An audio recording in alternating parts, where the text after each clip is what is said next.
Oh, yeah. Well, thank you, Eden. This has been always fun and good to see you as I well. know. I love watching you draw. Uh, Hello, everybody. okay.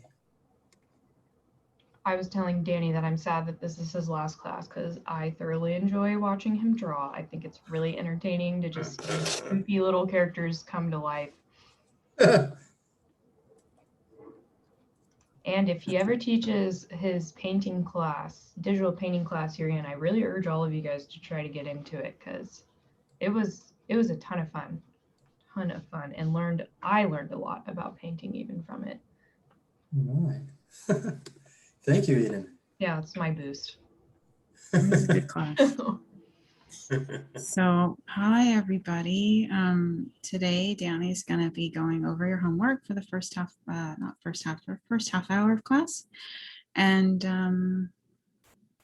then I'll be going over the next assignment, which is drawing figures in space. When is Danny going to provide the next class? I'm not sure. We'll talk about it and we'll let you know. Everything's up in the air, but there's possibilities. So possibilities are good, right? Yeah. Okay. I'm around. I'm around. Yeah. Sorry, I can't give you a solid answer. Nothing is solid in my life right now. So, but I appreciate the enthusiasm and the encouragement, or the enthusiasm for having Danny come back, because Danny's a great instructor and we'd love to have him. So anyway, go ahead, Danny. I'll let you go ahead and get started. All right. Yeah, thanks. Okay, well, I'm here. Good. Hello, everyone. Good to see you. I'm going to just share a screen here. Oh, I need to be enabled to. Oh, sorry. Got No you. problem. I picked a few homeworks in real, like I looked through them all. Of hopefully everybody is doing that. Looking through all the homeworks, they're all great. So I didn't pick any, no particular, there was many I wish I could have chosen and didn't. So I just selected some for various reasons, but lots of really great ones that I just don't have the time to share, and I don't have. But anyway, I did have some notes, some ideas we could share with some of these that I thought would be good fun. And so, in no particular order, I'll just start here with these.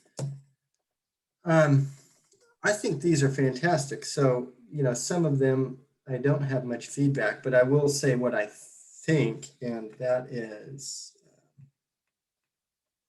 what is this?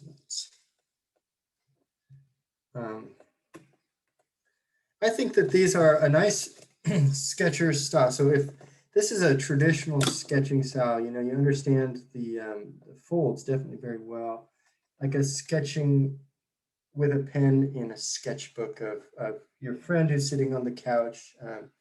Everything is relatively realistic, traditional, even though, we have some slight proportional changes, differences, like a small head and stuff. But this is to be expected, and some nice loose sketching. But that still adheres to a lot of detail and a lot of natural principles of life. So to me, these are also, they're all very consistent. I think the style, like I'd put it in that um, fundamentals, but good, um, energetic sketches of somebody who's very good, who knows what they're doing, and is a good artist. And so I've seen old sketchbooks by people like this, and they just have a lot of talent. And so this is what I take away from that. But anyway, so for this artist, I'd say very consistent. You look like an expert artist. These look like expert artist sketches to me. I think they're awesome. And then I saw these next, and this would look like, by the same artist. Yeah, very awesome, consistent. I think everything you're doing. I don't have any problems with anything. And so again, just saying, looks like we're exploring with the same skill sets you have, the a little stylistic, or even I would say materials, with like, looks like a pen and ink with a gray brush. I know it's digital, but like you're getting that vibe. And so yeah, like a traditional, very talented sketch artist. I think. So what I would say is yeah, these would be maybe good for comic books. I like these a lot. Just a good exploration. Um, and maybe as your next, maybe if I would push you in another direction, this would be somebody who I'd say of like a fine art background. I'm assuming a million things here, so just forgive me. But just to try and like bring to you like a viewpoint. And the next thing I might look at for this artist is just the push. These are awesome. So my one reason for bringing these up was really just to praise them. But now if I did think if I could give something constructive, it would just be to push you towards, to try for a day, simplification, for the sake of, and that may, you know, whether or not you were doing it now, it's just, I'm just saying for the next ones, because I know I said stylistic or analytical. Here you look like you already know you're analytical and you went with a very natural, realistic, stylistic expression of a sketch artist. But next I want to see maybe simplify, and I'll discuss this a little bit today for the sake of the story. Is something I've learned. You don't have to either. I mean, you could still go with this really quite complicated or sophisticated approach. This too, there's some classic comic books that are like that. But if you're going to move into the direction of story, you might find if you're doing many illustrations, if you're doing single illustrations, like a few single ones, like 10 or 12 for a story, that's fine. If you're going to be starting to do like 50 to 100, maybe, you might start even try yourself to do that, like a comic strip or something, and you might see that you're changing, your style maybe needs to get simpler, or just for the sake of expression, you know. So what I'm saying, like start adding not faces, well, faces, but let's say expressions. This is just an idea. In other words, this is perfect as is. I think it's a perfect, awesome, beautiful artist's sketch. A lot of this one is really cool too.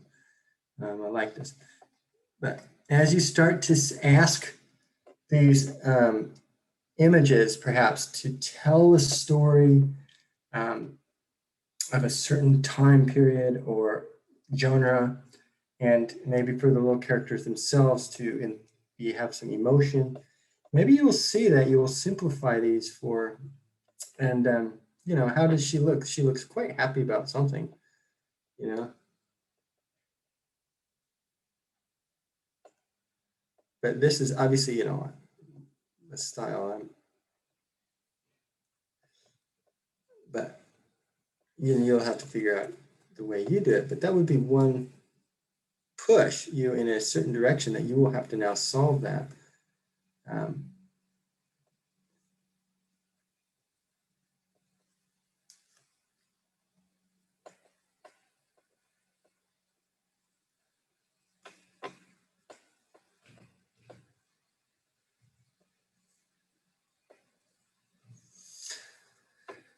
And this is not an example I'm of your style, but I'm just saying, and this could be far more ridiculous.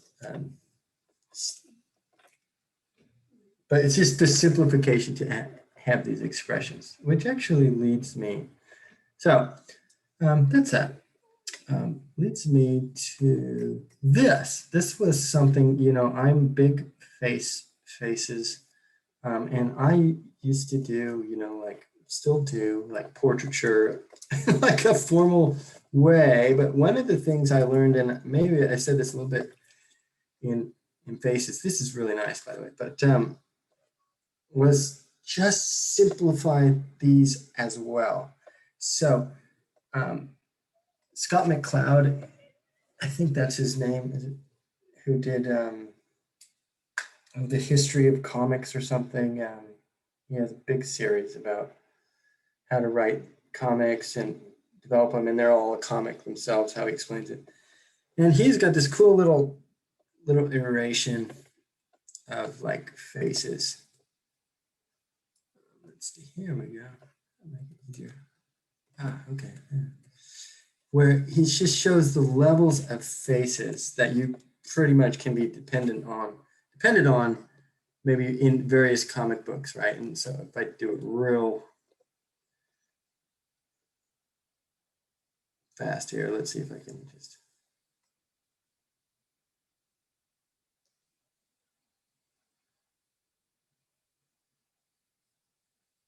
Sorry, zoom in.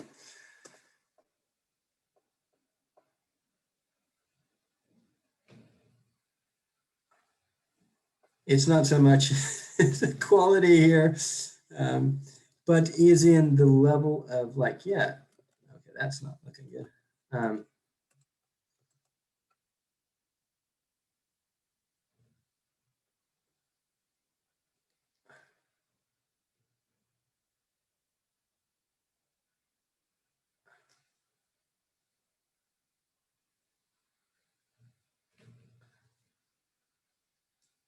Yeah, and again, the insane quality here, but I think I made it quite small, but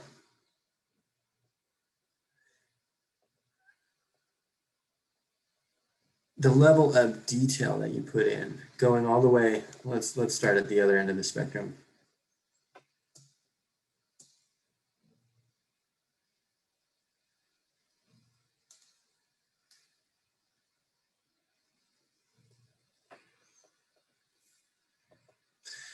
And I think you can see like here I've got so much stuff going on, and then maybe the next step would be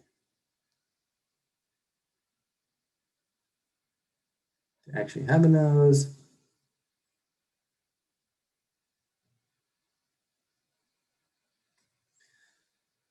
But if you guys are anything like me, I couldn't just I couldn't just start here. I started here. I see all the details. And it actually took me quite a while to end up probably somewhere between here.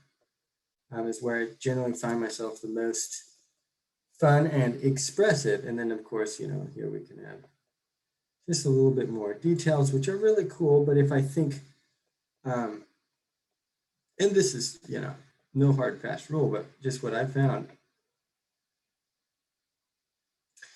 that I can allow myself to go simpler for the sake of story.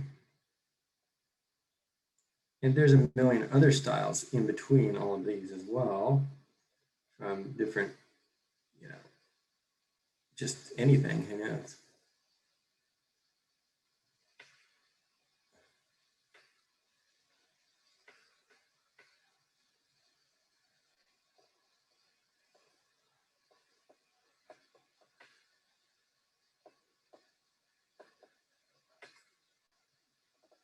Oh, yeah, that's probably good.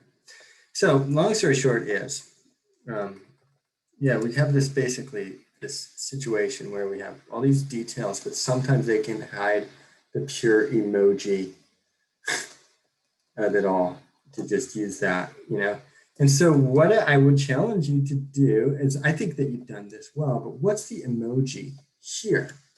What would be, have you ever seen on the phone that somebody like has a stinking, like, I don't know what you call it, avatar that's like a cartoon, and it literally looks like them? Like they just picked like the hair color and the glasses, but something about it, you're like, oh yeah, that's that 65-year-old lady I know. Holy moly, I'm thinking about my wife's mom. She has one. I'm like, how's I that think it's you? called Memoji.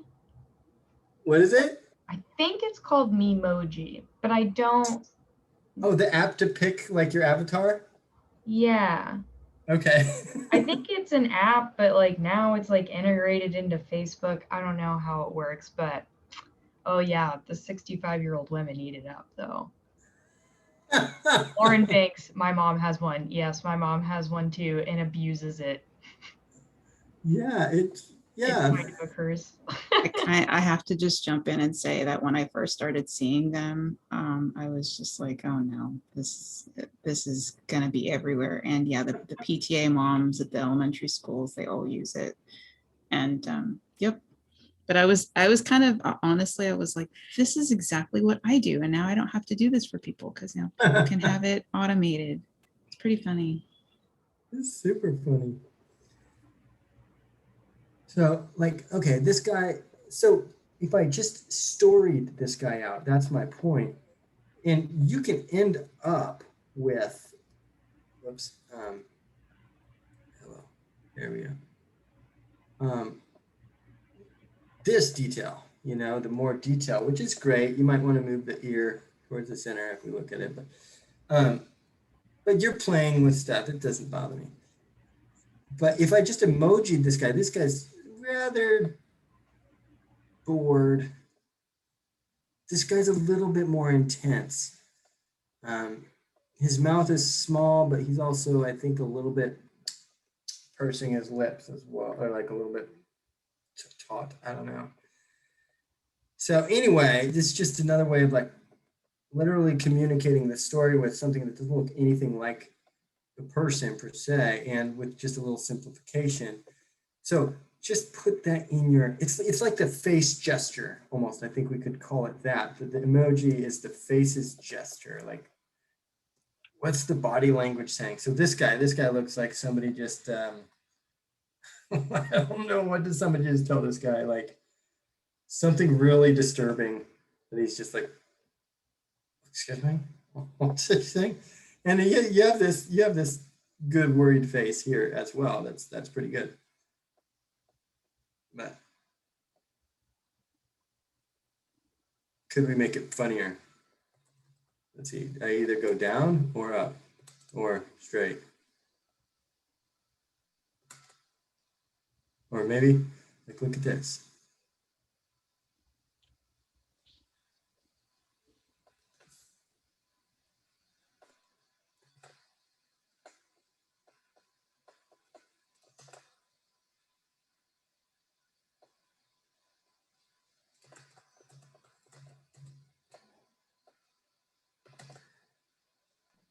Part of the fun thing of doing this is just exploring and pushing it in different directions until it kind of makes an emotional impact on you, and you can see that it is really reflective of the reference you're looking at. Yeah, it's really, I think it's an amazing thing how that's the biggest thing that I learned was it's just like, oh, you know, first time I saw emojis, I think they're silly, but as I learned like that our language is different than what we're seeing and how expressive they can be and make you laugh and stuff and or feel, it's incredible. And pushing, like you said, Larissa, pushing it truly is the most fun. Seeing what does, like, look how that's not it, but that's different, but maybe that's boring. That's not it. I'm not sure. And so I could push it. Maybe this is it. Oh, no. Could be, you know. But no, he's got this like, I would say actually the expression is probably something like this. But maybe I'm making it not subtle enough for this person.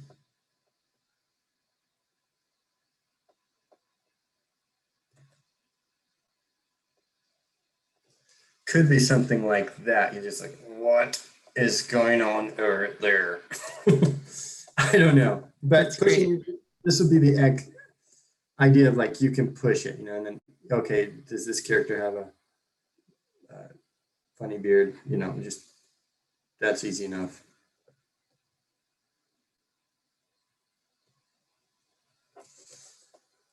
These are great, and so yeah, it really do. This one I think captures it quite well too, but also again just rolling into like face shape, circle's fine. Um, I even like kind of start eyes, probably circles. We're looking over there, but maybe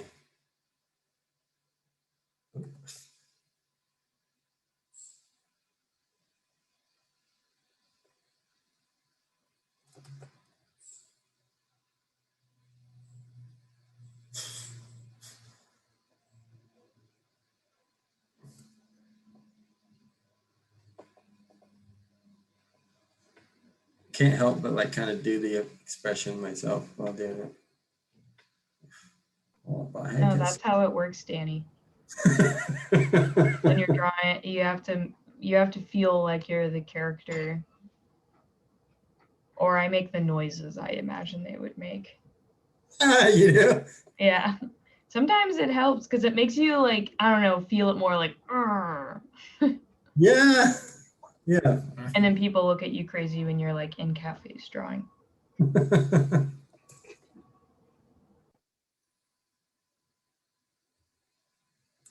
You even try like different things like that don't even, I'm always amazed. I see things in like, when students show me comics or something, like there's funny pictorial ways to represent things, like, you know, like this kind of stuff, memes and stuff that just capture things. But so I'm still learning, but that might be a boring way of doing it. But practice the emoji, because the only thing you're going for is story, emotion, expression. That's literally all you're really doing, and that's tapping for me into feeling, which is a great place to tap in for communication and story. So anyway, that was just, I thought, a fun exercise. Okay, moving on.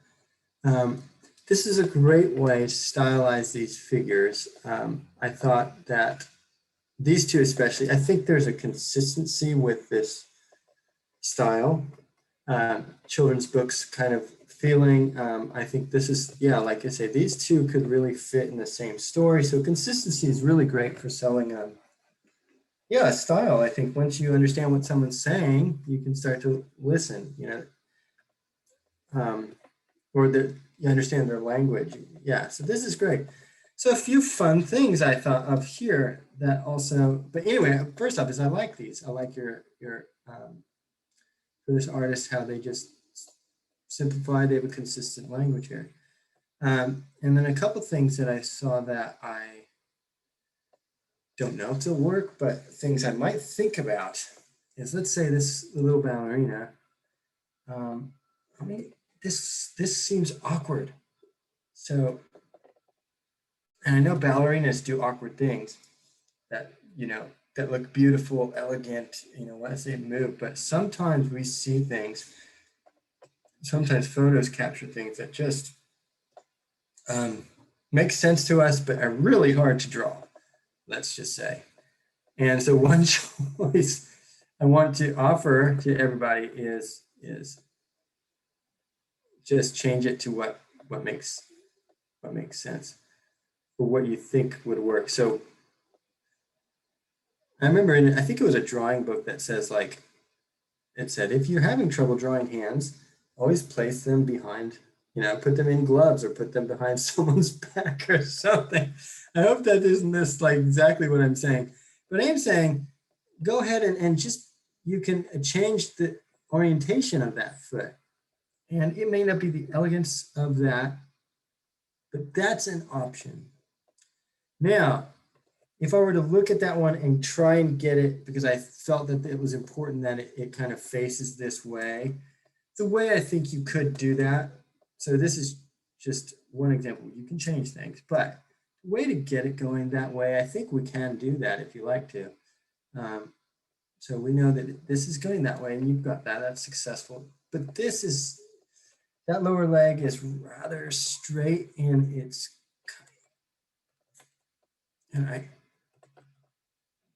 I just think it kind of has this feeling, which is getting symmetrical. There we go.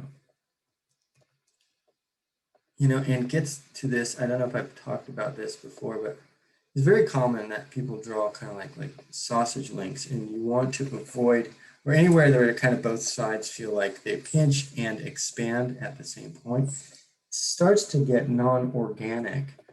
But when we're dealing with style, you don't have to, but it also, be terribly organic, but you would like to have it have some more rhythms. And so this can be a kind of a rhythm killer because you just kind of stop, stop, stop, stop.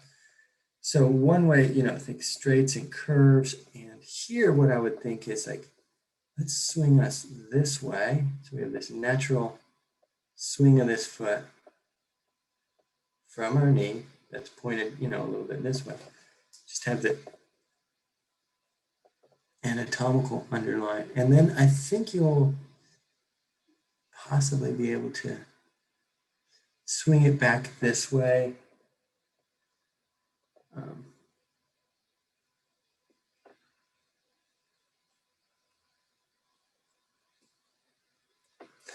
And we just get a few rhythms, and I know it's like just a simple little leg, but let's see if that works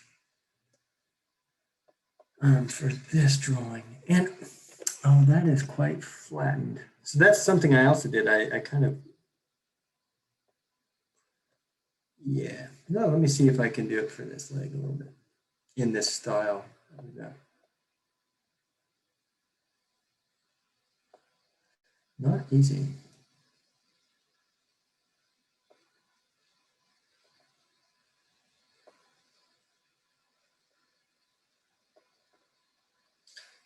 You know, paying attention to how this is, you remember we were talking about feet are very difficult because they're foreshortened always, right? So we have to always consider that that shape is coming out at us. Yeah, that's a tough one. So yeah, I don't think my solution is good here. So I will compromise. I'll actually have one more possibility. I can test my try. Okay, because remember I said this before too. This is another possibility. We can just remember. I'll try and remember. We have the girl.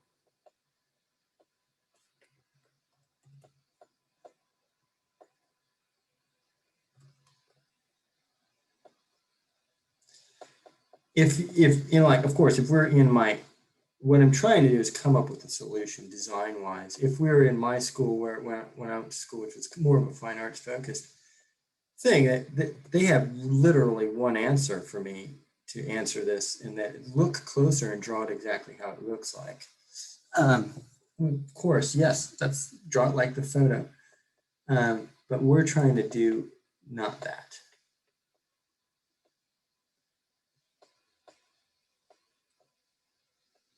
And so I was trying to like kind of separate myself from the influence of the photo here, just to try and see if I can do have it look like it works, even though it's so strange.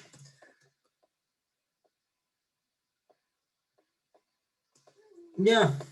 So one thing I would probably just bring it down. I change it from the photo so it comes down. I can make sure you see it just a little bit more. This is kind of my solution. Or I might just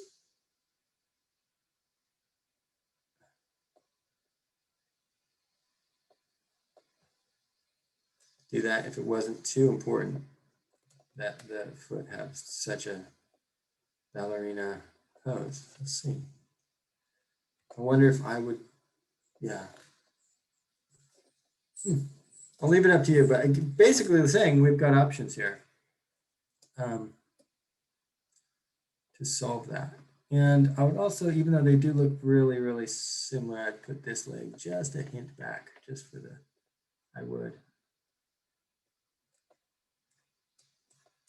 I'm a big fan, even in fake worlds or design worlds, that we still stay on the ground and take advantage of body language, weight, etc. Okay, so one last thing. Speaking of our emojis, it looks like you do have also this one. I just one last thing to say.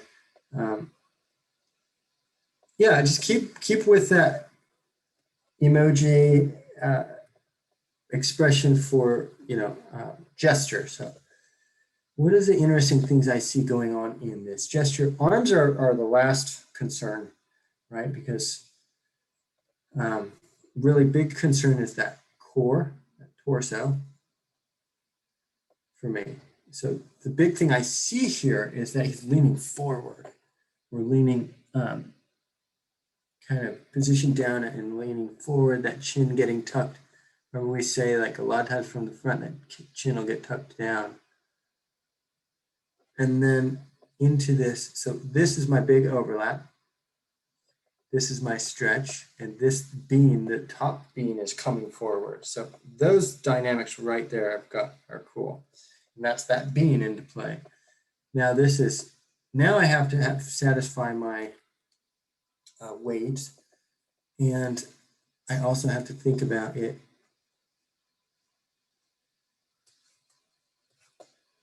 going on the ground. So, and let me get back to simpler, just simpler, okay? This.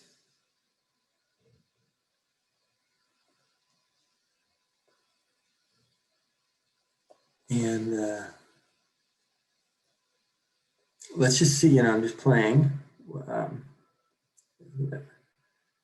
See where the feet are in relationship to each other. So put that one out there.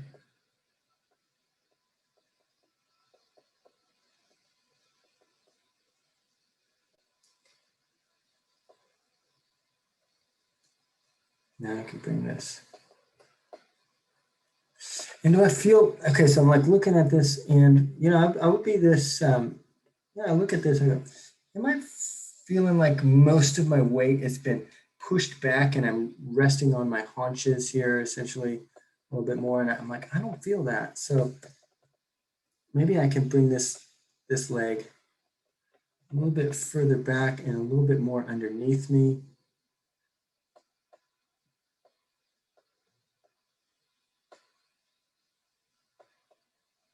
Okay, that's a little better. And then, but now let me bring this one out more and up, because I brought that one up, but I also think this will have a more like we're leaning back and ready to lunge kind of thing.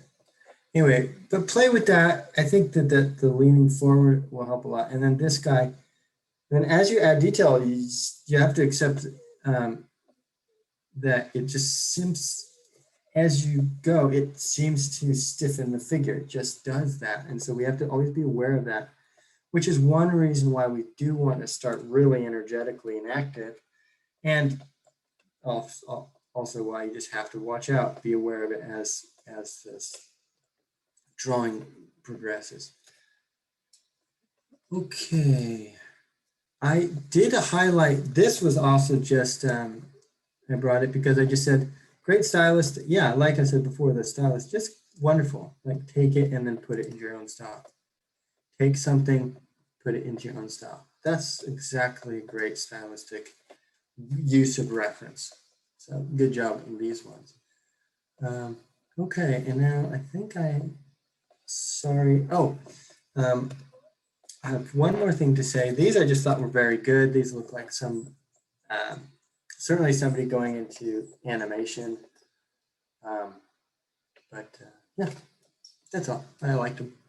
Cool style. Love the face here. Wonderful. Adding some expressions, good pose, good weight. Look at this nice support. You can see all the ways this person is sitting on the ground.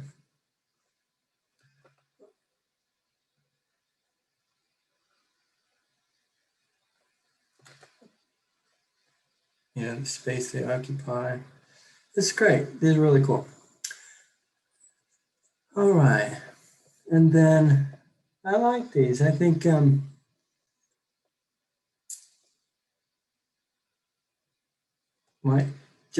I think I'll just quickly just say, to reiterate, that some things that are really fun to play with are, as this underlying thing, I think in a good way, I'm being repetitive because it's simplifying what I really think is underneath it all. And that is this, see if we can understand the balance. Yeah, I wish I could. I'll just draw over here. That gesture, so she's like, let's do this. Sorry.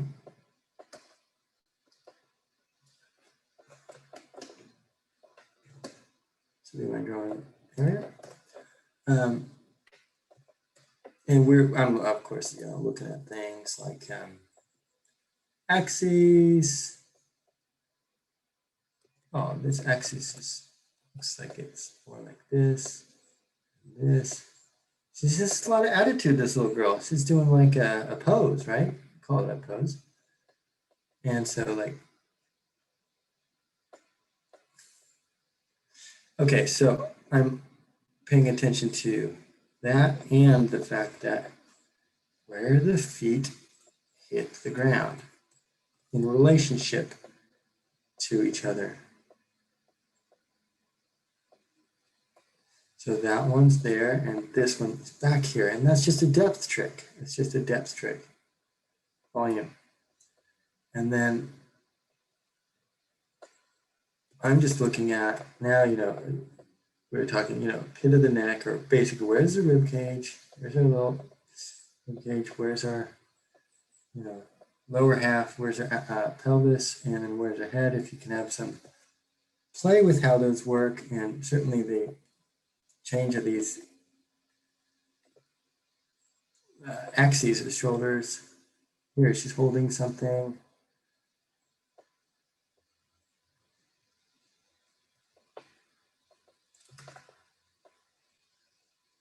She's giving her blue steel look or something. Like, what's up? But anyway, just pay attention. It's something fun with the feet. So that one was like an easy, you can just be like, oh, that foot's up here, and that's going to be some depth there. And then let's see if I could get a little bit of that sway of the hips that way. Same here, you know, put this guy's foot right behind him. Yeah, so if before you jump into these lines, just like the emoji face, no matter what you're going to end up doing, maybe a fun game is to just draw your stick figure person or your like little gesture person off to the side. Oops, off to the side, and just say, I'm going to play for a second. Like, how much am I going to push this over? Like, and so you're not like stressed on, oh, I don't want to make a mess or ruin up my drawing area, or you know, do too much underlying drawing. Just put it on the side and say, what's my simple thoughts here?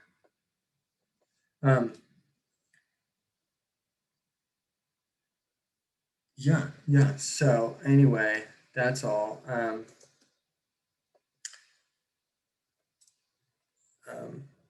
Yeah. And another thing I was just going to say is a lot of times I draw things many times. Who did this also? Quentin Blake for, he has very, very simple ink lines, you know, for Roald Dahl books. All the Roald Dahl books is Quentin Blake. They look very, very quick, very simple, but they're so beautiful. They have lots of emotion, a lot of character, but he draws them multiple times, you know, like till they just get it right. And he doesn't like plan them and have an underlying sketch because they're supposed to be loose and instant, but he does just produce one. And if it's not quite got the looseness and spontaneity or whatever, he'll do it again and then do it again. So it looks like only took 5 minutes, really did only take 5 minutes, but he spent maybe a whole day, you know, or like you probably heard this before, but like a plein air painter, the people that go out and paint outdoors, right, in like 2 hours, 3 hours.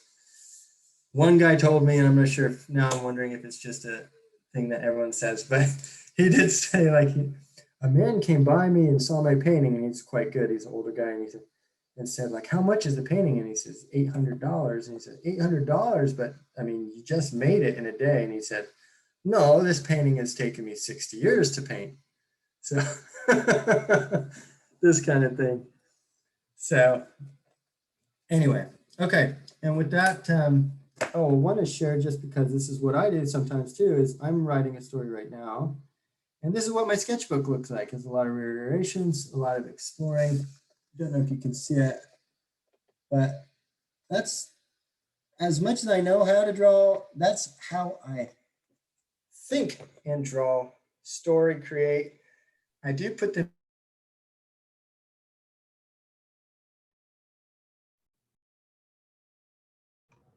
What happened to Danny? I think he froze in time. Danny froze. Danny, you froze. That was weird because it happened. There you are. Oh, okay. You magic hand it back.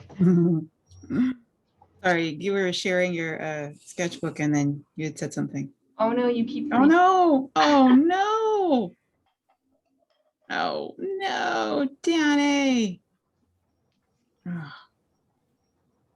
Yeah, it is really cool to see your sketchbook, Danny. There you are.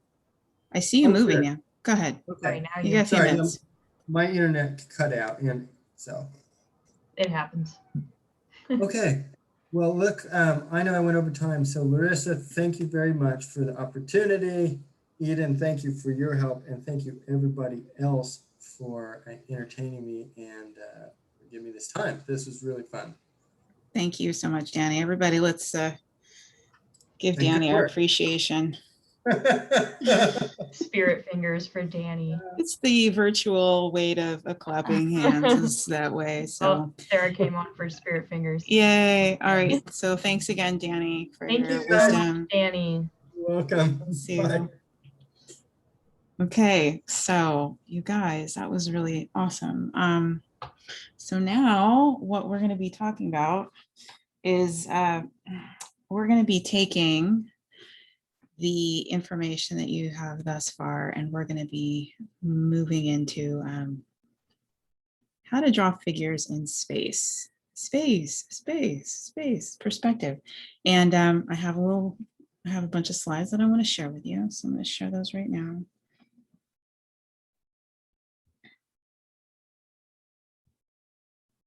There we go. Okay. Oh, and I didn't know. Did I tell you guys? I didn't know if I told this class, but I might have told the other class. Did I tell you guys that I did a comics class for Google? Did I tell you guys that? I think Right. you told graphic novels about it. Okay, so I'm just going to start off with this because that was kind of cool. I got hired by an event planning company to do a comics class for a virtual event that they were doing for their client, and their client, they said, was a tech company, but they didn't tell me that it was Google. So I actually taught classes to people at Google on Monday and Tuesday. That was really crazy. It was a lot of fun. And yeah, a tech company. It's like the tech company. But yeah, they did really basic drawing lessons and then like a 4-panel comic. And so it was really cool. And I might be doing another one for LinkedIn. Who knows? We'll see. So yeah, I'm excited. And I took a lot of the stuff that I'm teaching in the graphic novel class and what I taught in this class in there. But today, what we're going to be doing is learning about perspective. So just show of virtual hands, raise your hand. Sarah, I know you have to put your hand up. Raise your hand if you know about perspective. Okay, like raise your virtual hand, like your little emoji hand, so I can see whose hand pops up. Okay, could learn more, says Ron. All right, cool. All right, now lower your hands, raise your hands if you know nothing about perspective or not enough that you are here, you need to learn about perspective. If you know very little or not enough to add, to draw your characters in a 3-dimensional space. Okay, keep coming with the hands. Click on reactions. Yeah, you got to go to your reactions on the bottom, and then you'll see your color hand, either yellow or brown or whatever. Okay, so 1, 2, 3, 4, 5, 6, 7, 8, 9, 10, 11. Okay, ish. Someone said ish. All right, great, good to know. So aside from Sarah, who is the architect in the group, we have a few people that know perspective and a few people that really don't. And so we're all just going to start in the same place. All right, let me go ahead and share my screen. So the idea today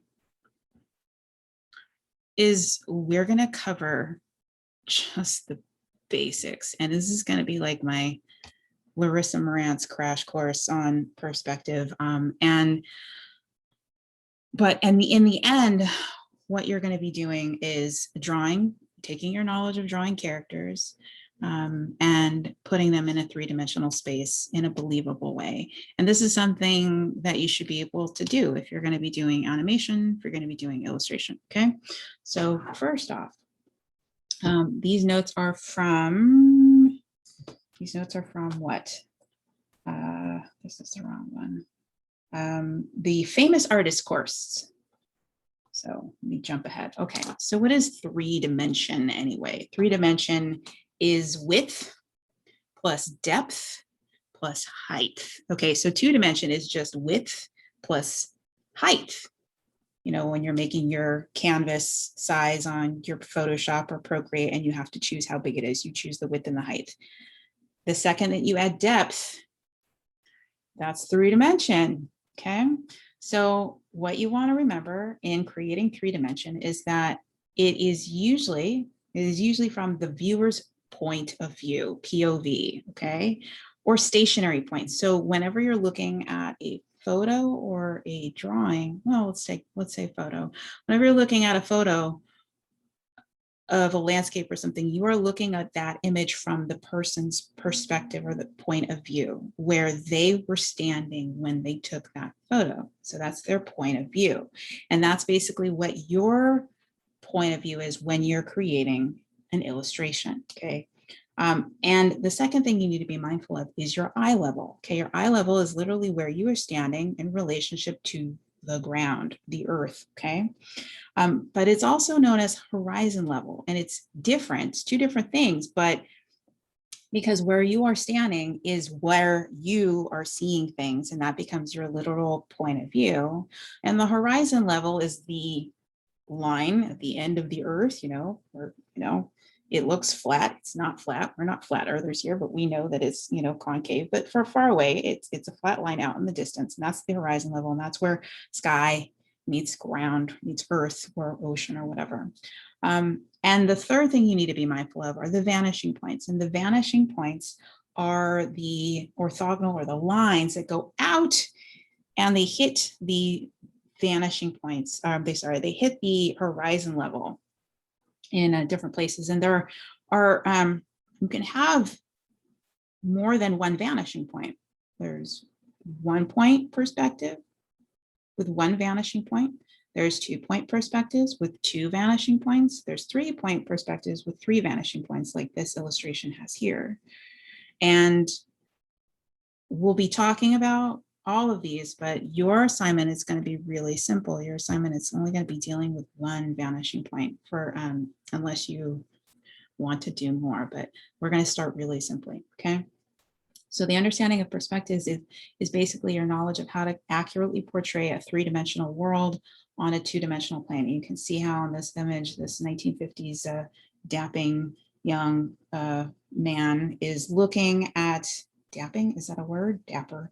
He's looking at the box, and he's above the box. You can see that his eye level is that dashed line, and then you can see that the lines coming from his eyes to the square, those are, that's his stationary point.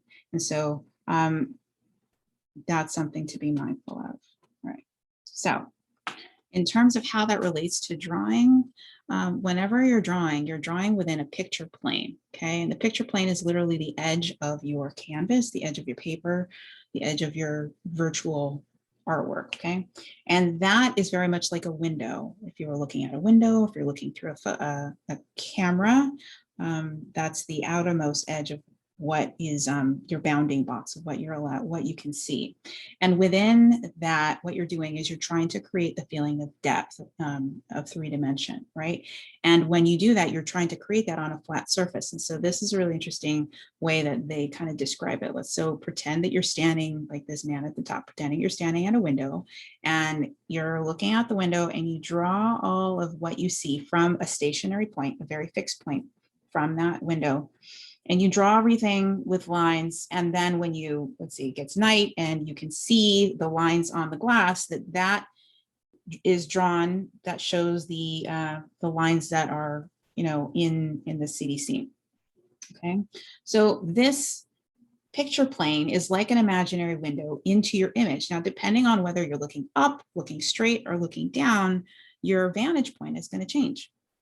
So if you'll see, you're looking at a bird and the bird is above your head. In cinematic terms, we would call that an upshot because we are looking up at a bird. And also in graphic novels or boarding, we would call that an upshot. Now, if you're looking down at the cat who was laying by my feet, that's what we call a down shot, okay? Because you are looking down and your eye level is above what it is that you're seeing. For the upshot, your eye level is below what it is that you're seeing. Now, if you get on the ground and you're playing with your cat, like I was doing earlier, and you're looking at your cat on the ground, then that's a low shot because you're low on the ground and you're looking, you know, at your cat. It's from a low perspective, all right? So those are different terminologies of words that we can use to describe the vantage point of where you, the viewer, you, the artist, are looking at in relationship to what your art is. Okay, so this is from Andrew Loomis, and here's some examples. So if you are standing at the beach and drawing all these people, and your eye level, if you're drawing this picture, and the people in this picture are within, in this first one, the eye level is within the picture because he's drawing everyone as though he sees them, okay? But let's say he was to stand up on top of a building and he's drawing everything below him. His eye level is higher than everything else. He's above the picture. Let's say he's down on the ground and he's drawing somebody on the balcony.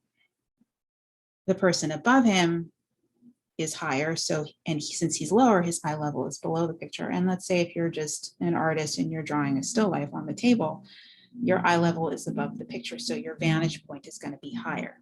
Okay. So now, why do we need to know this? This is helpful because when you're choosing a composition for animation, concept art, for a layout of your characters, for picture book illustration, you want to be mindful of your perspective. I'm sorry, let me say that again. You want to be mindful of your vantage point or your point of view. Okay. So this is a really easy way to create an illustration. And this is basically what your homework is going to be today. Okay. So you're going to use the horizon level or your eye level. You're going to place that on a composition, on a box, square, whatever. And you're going to place a point on that horizon level or eye level, and that's going to be your focal point. Okay, now we're going to talk about compositional elements maybe in a couple of weeks with Caleb. But your focal point in an illustration is the main thing that you want your viewer to notice. You want your viewer to look at first. Okay, and so when we use the character and we place the focal point within the character, what happens is we start using the perspective lines to draw interest to the focal point, and it in fact enhances and strengthens the main point of your image, the character that you're drawing. Okay, so this is an example. So in the top one, the horizon level is near the top. The character, the main character is this fisherman walking, and the focal point has been placed right behind his head. So what that means, the focal point is the vanishing point in this instance, and it's a 1 point perspective because there's only 1 point here. So all the lines are going back directly to that point. And because of that, what's happening is the lines that are used to create the dock and everything else are kind of now navigating towards that focal point. What that does is it draws the eye to the main point. And that's a beautiful, easy thing. Okay. Now, another thing that you don't want to do is, just because you can do that, you want to be mindful of not putting your horizon level in the center of your picture plane. And you don't want to be putting your focal point in the center of the picture plane either. Okay, that's just not, it's not strong composition. And we'll talk about that a little bit more, and we'll get into that more in detail in a few weeks from now. But today's more just about understanding how to place a character in space. And so the bottom drawings, for example, are just my real quick sketches of what would happen if you were to take a horizon level and put the focal point or the vanishing point where that is, and then place the character's head right in front of that vanishing point, and then draw the character within that perspective, and then build the world around it. Okay, so we have a low vanishing point here, a low eye level. And so what I did was I went ahead and made this character kind of lounging on a couch, like outside in a covered patio. And now we can see like the top of the patio up here and the sun in the background. And so everything feels really low. There's even palm trees back there. I don't know if you can see it. All right. And then in this one here, we have a 1-point perspective, and the houses are drawn to that vanishing point there. And so what happens is these lines direct our eye to that character right there. And this one, I have a skater on a half pipe, and all of these lines are going to that vanishing point here. And that creates a really engaging look at an engaging composition. Okay, so here's another thing. This is in terms of compositional when you're choosing your point of view.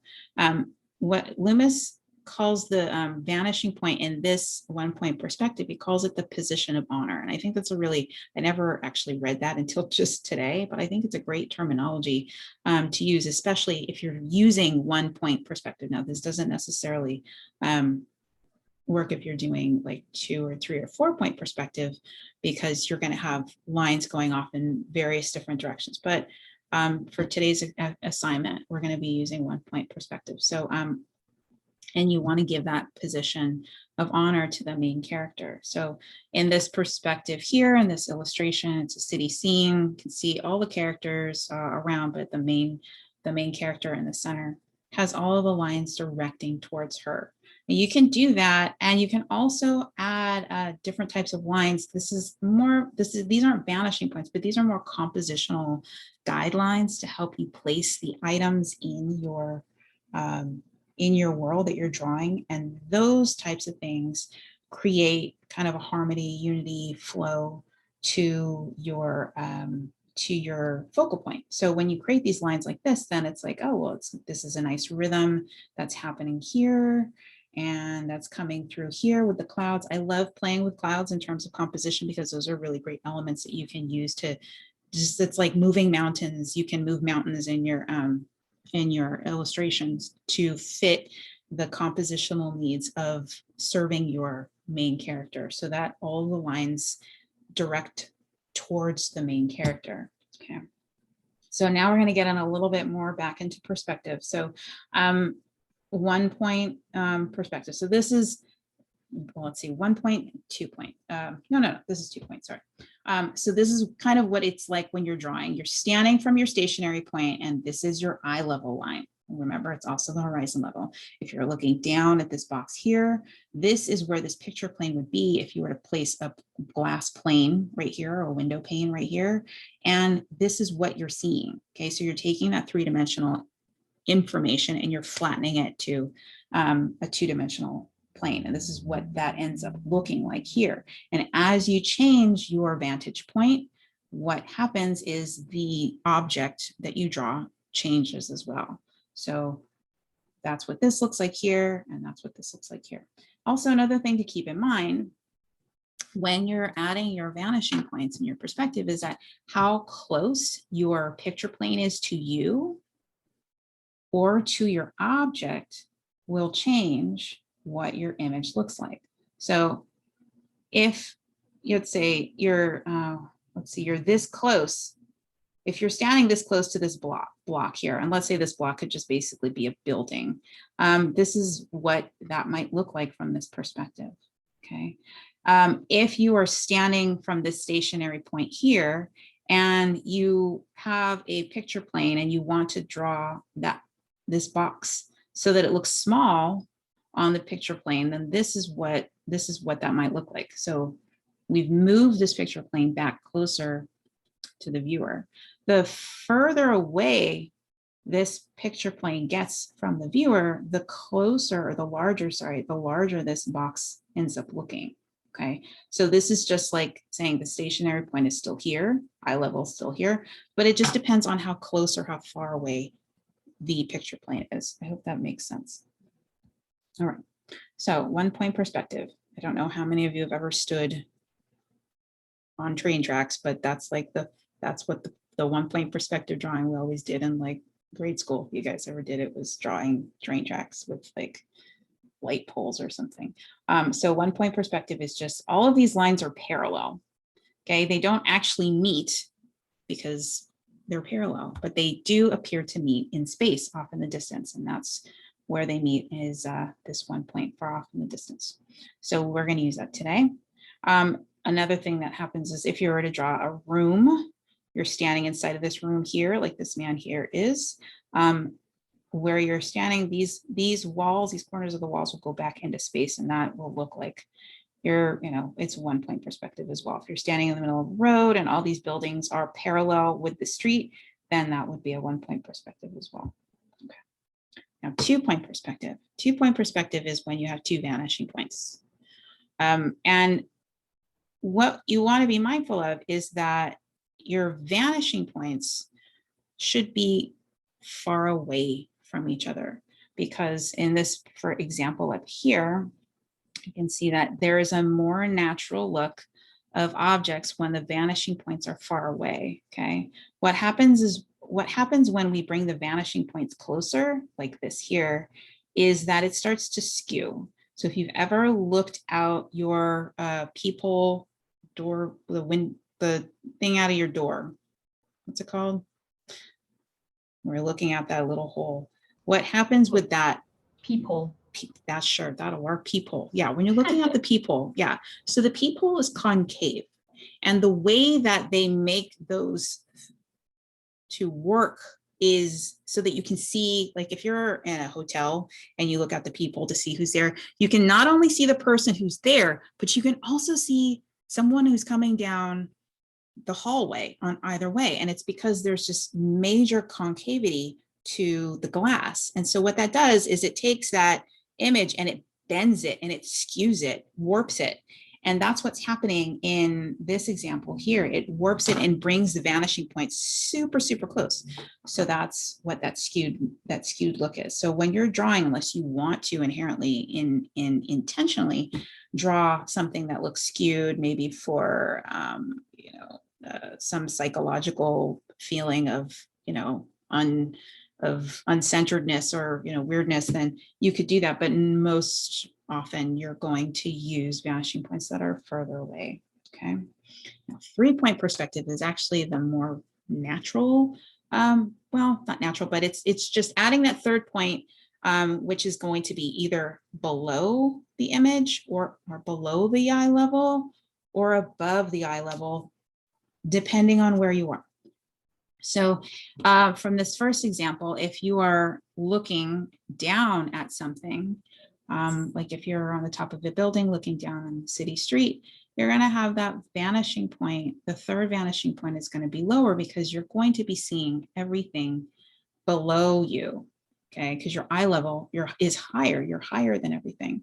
But let's say you are looking up or looking up and out at a cityscape or buildings or whatever, then most likely you might have that vanishing point come up above you, because then all of these buildings will be going up towards that point there. Okay. So this is just an example of when you're drawing space, when you're trying to draw spaced lines in perspective. And I'm going to go over this really, really quickly because I don't know. Yeah, I don't know that we necessarily need to do this today, but I do want you to know it. So let's say you're drawing a post or a fence or something like this, and you want to draw them in space. So And I stole this from Jake Parker, sorry, Jake Parker, but that's okay because he steals too. So spacing and perspective. So if you were to draw a line here and then draw a diagonal, wait, no, sorry. Draw a center line here, draw a line through this point here in half, and then draw a line from that point that goes through that diagonal over there. So from this point to, oh, oops, where's my pencil? Can I draw? Oh yeah, maybe I can draw from this point to here. Where this line hits the bottom is where you're going to be putting that second post here. Okay. And basically that's how, if you were to draw, and I'll show this on, I'll show that on the Clip Studio. If you wanted to draw, oops, let me do this. No, I'm gonna have to go in the Clip Studio. Hold on a second, guys. Oh yeah, I'll just keep it here. You do a new layer. Okay. All right, so let's say I wanted to draw a series of posts for a fence that are all equally spaced, okay?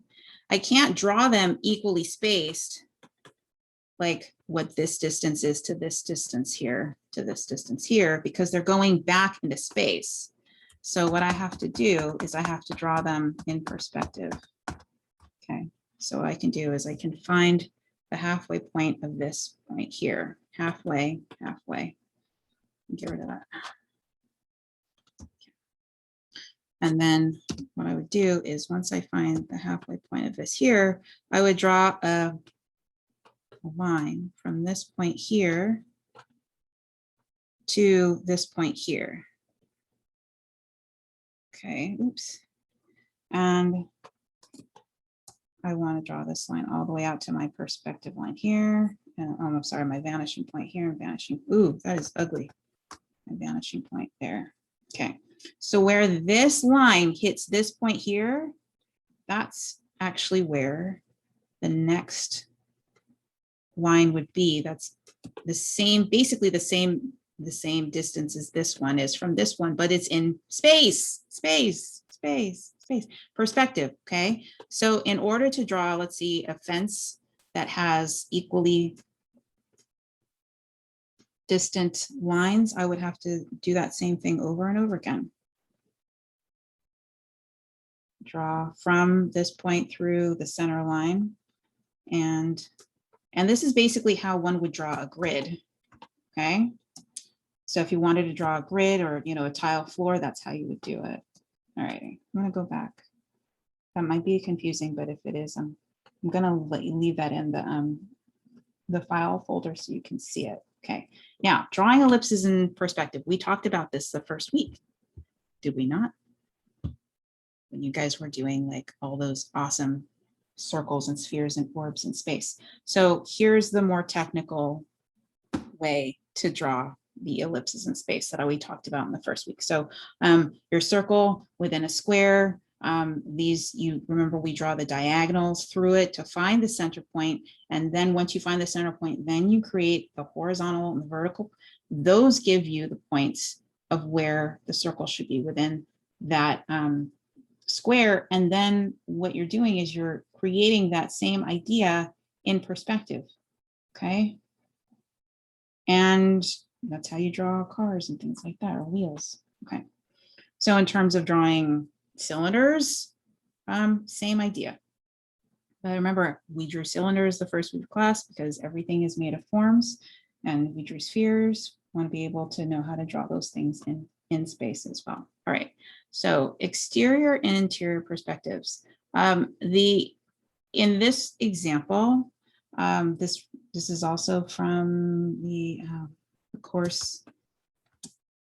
Can't remember what was the name of the course. Famous artist course. I want you to notice that there's a lot of VPs here. VP stands for vanishing point. So this car has 1 point perspective, a vanishing point that's going off into space. This road has a vanishing point of 1 point perspective that's going off in a space. These buildings have 2 vanishing points that are going off in a space, okay? So, and same with these buildings have 2 vanishing points, one over here and one over here that are going off into space. So when you're drawing, everything in 3-dimensional space has vanishing points that are going off technically to different places. But unless you are like in Minecraft, living as a, you know, a blockhead character, and everything is like literally stuck to a grid, everything in Minecraft like literally only has, you know, 2 vanishing points, or 3 or 4 depending, but and everything locks into that, right? Yeah, drawing would be so much easier if we just lived in Minecraft. God, life would be just so much easier if we just lived in Minecraft, wouldn't it? Okay, but what you want to be mindful of is that everything has a different vanishing point, and they don't always have to be aligned to one singular vanishing point that you establish. All right, here's the good stuff. Here's the juice, and I'm going to get into this more in my drawing demonstration. This is how to add your characters in space. Okay, so I'm going to go over this really quick, just bit by bit, and then I'm going to explain this in my own demonstration. Okay, so you have your eye level, which is your horizon level. You draw that. And let's say you want to draw a character. So you want to establish the height of your first figure and where they're going to be. This line just represents how tall they are and where they will be in space. And let's say you have a second character you want to draw, and that what you would do is figure out where they are in relationship to your first character in space. When you draw a line through this point to that point here until it hits the horizon level, that then becomes a vanishing point. This might get a little tricky, but I will keep going.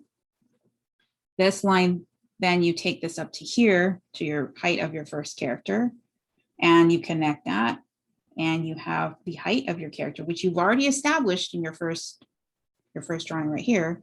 But what you've now done is you figured out how tall that character would be if they were standing over here, or a second character of equal height if they are standing over there, okay? How does this work? All right, go back. Hello, why are you not going? Okay, what you can do is divide that into fourths, and you can then draw this character here, however they look, and then you can draw that character with the same proportions out there. And that's how you draw a second character in space according to your horizon level, okay? And you can do the same thing by adding third characters, fourth characters, and more. Okay. Here's another fun thing, and it's the easiest thing. And if you can understand this concept, you'll be able to place your characters pretty easily and quickly without having to worry about drawing all of these various vanishing points. But if you draw a character and notice where their body crosses the horizon level, all the other characters should basically have that horizon level cross their body at the same place. So horizon must cross all the similar figures on a level plane at the same point. So in this particular sketch, the horizon level is crossing the character at the knees. So that means every character or figure that's exactly the same height in this 3-dimensional space, that horizon level will cross them at the knees. Now, is everybody in your drawing going to be the same height? No, most likely not. Is everyone going to be standing on the same level as the ground level that your character is on? Probably not. But for now, just know that that's the basic, easiest way to make sure that your characters are all in the same space, okay? You can use one character. Once you figured out where that one character is in space, you can then plot a lot of other characters in space too, okay? I'm gonna go over this really quick. Now, the John and Mary problems, those are such 1950 names. So you have 2 characters, John and Mary on a beach. Now, depending on where you are, where your vantage point is in relationship to John and Mary, the way that they're seen or drawn on your picture plane is going to change. So if you're looking at John and Mary and you're low, maybe you're sitting at the same level as Mary on the beach, then you're going to be seeing them from this perspective here. But the second you stand up and you're kind of more aligned with John over here, now his perspective changes, everything changes. Let's say you're laying on your blanket on the beach. Now you're looking at John and Mary, but your horizon level has lowered, and now your vantage point of John and Mary has changed because they're above your eye level. Let's say you've climbed a little bluff over next to the beach, and you're looking down at John and Mary. So now your eye level is above them, and you're looking down on them. So the way that they're drawn are going to change. Let's say you're looking at John and Mary on a cliff above you.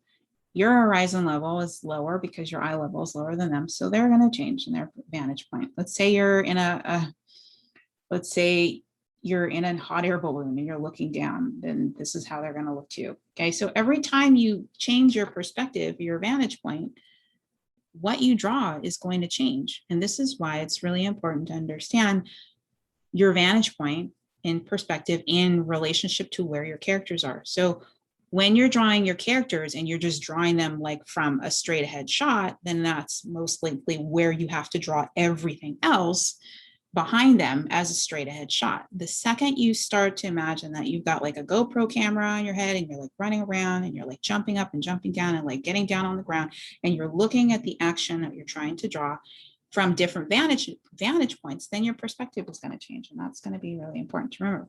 Now, this is why we focused on drawing spheres, cylinders, and boxes, and why you have to understand how to analytically construct a figure, because knowing that the forms are made of these three-dimensional shapes is going to make it a lot easier for you to place the character in your imagined universe of three-dimensional space.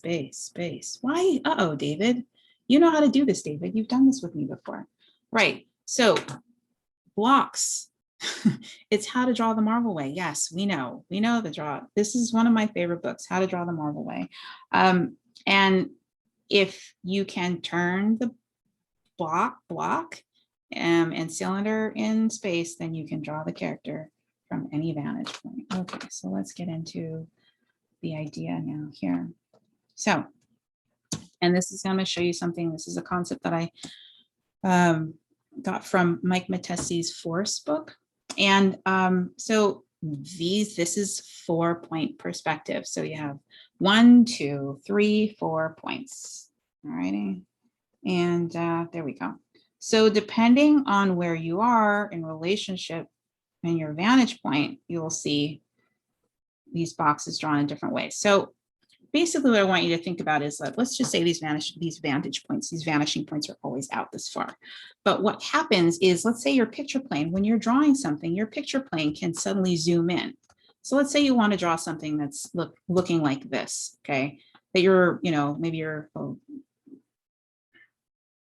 you've got magic powers and you're levitating this cube up above in the air, and you're looking at it from this perspective. So this is if I just use the window of my picture plane here, and you can see in my navigator window how close I am to this, but you can see how far away the vanishing points are.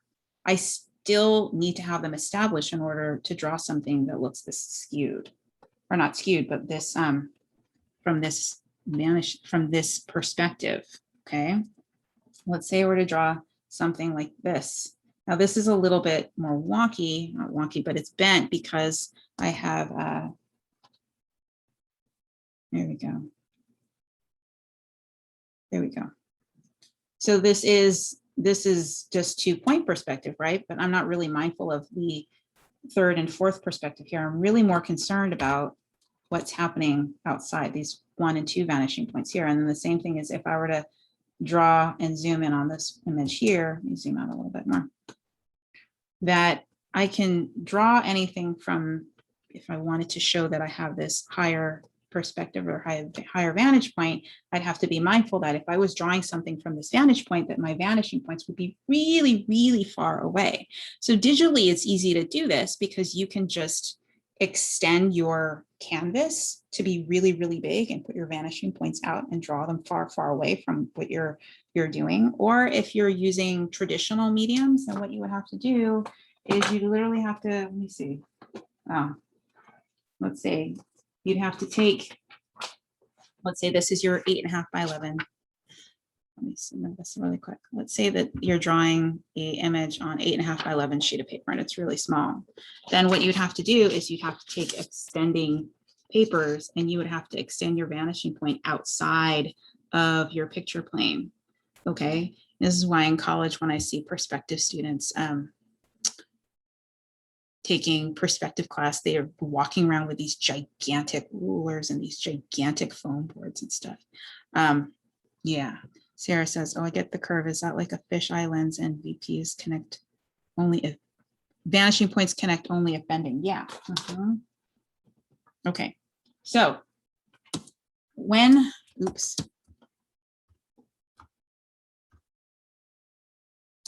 When you're drawing and you're mindful of the vanishing points, then you can even draw the figure in that way too, okay?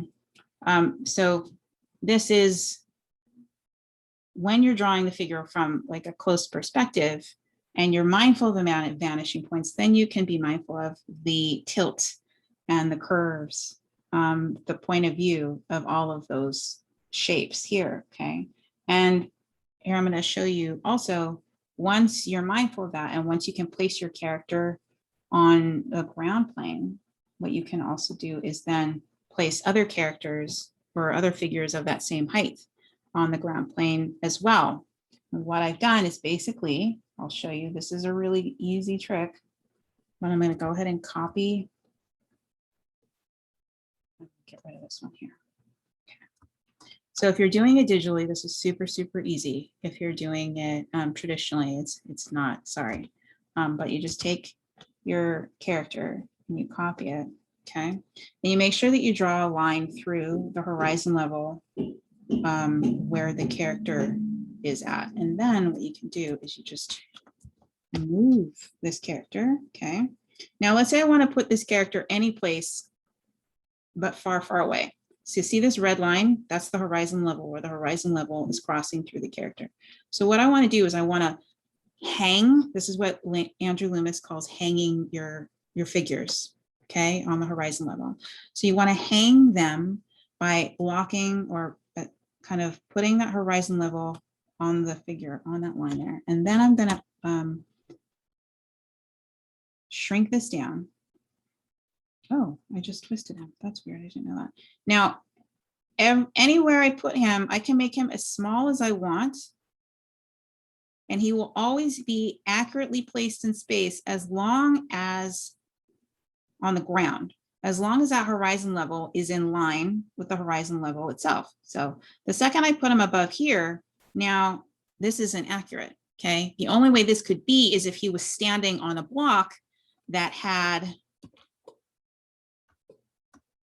this much distance between him and the ground level, okay? So let's say I wanted to draw this guy back here this high. The only way he could be this high is if I drew a block that had this much distance from the ground.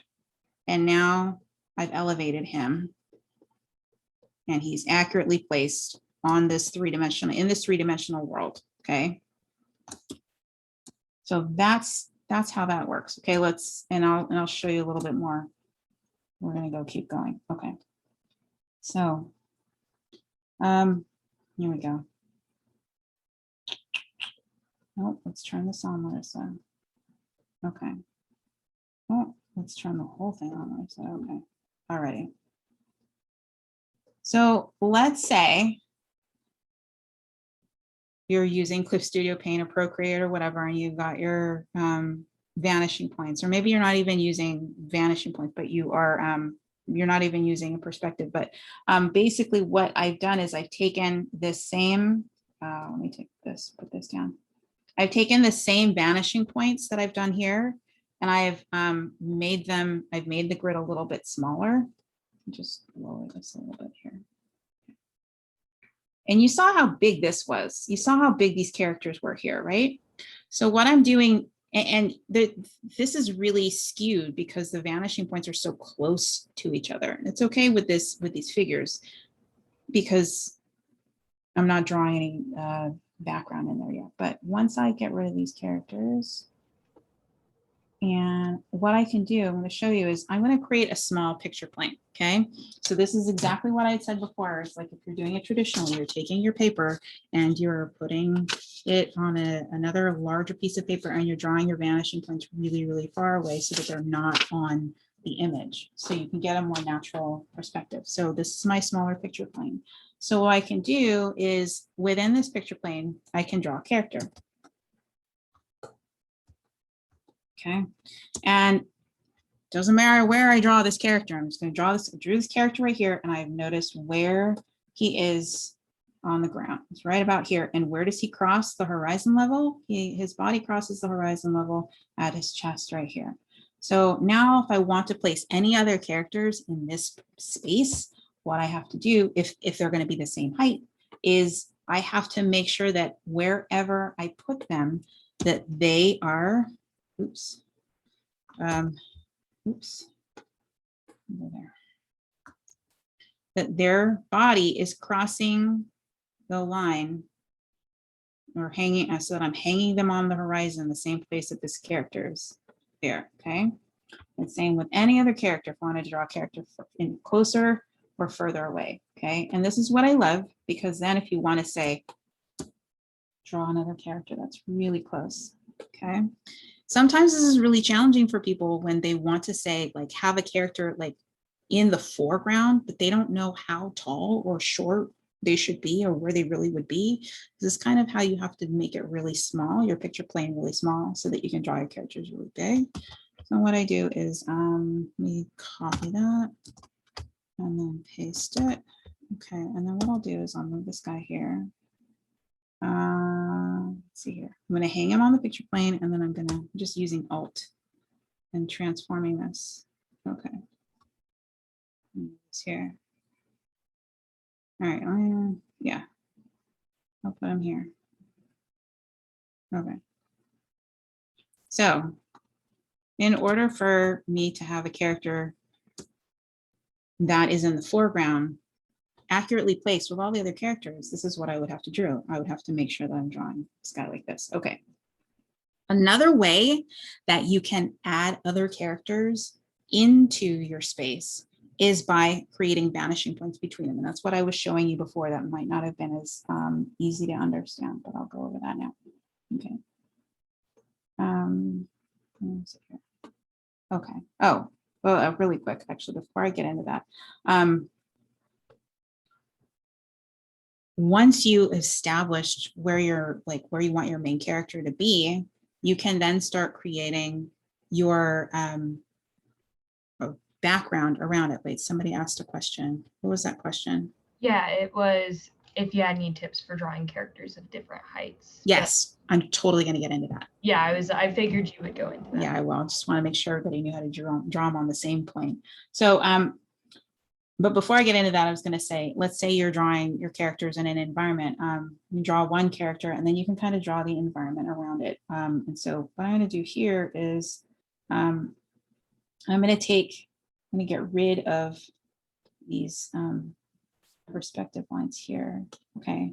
And so now what I've done is I'm going to take my main character. This is the character that I want to be the main focus in this image. And I'm going to use a 1-point perspective or draw all my vanishing point lines to this main character here. And I'm going to show you how that works, or why this creates a focal point for that character, because then as you draw all of the elements in that environment, all the elements you draw are going to be lining and going towards, like this line here. This line here is going to your character. These lines here are all going to your character. So then what happens is you have all of these compositional lines that direct your eye straight like a target to your main character. And there's no doubt about what the main character, who the main character is, because you've then created all of these lines converging at that point. Okay.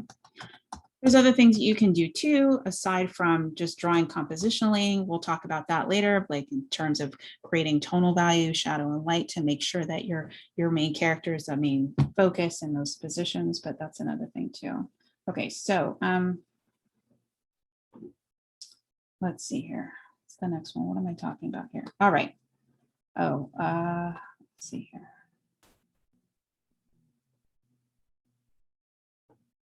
Okay. I'm going to get into your homework real quick.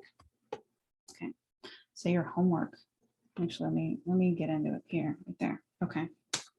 So your homework is to do 6 compositional sketches of 3 figures in perspective. Okay.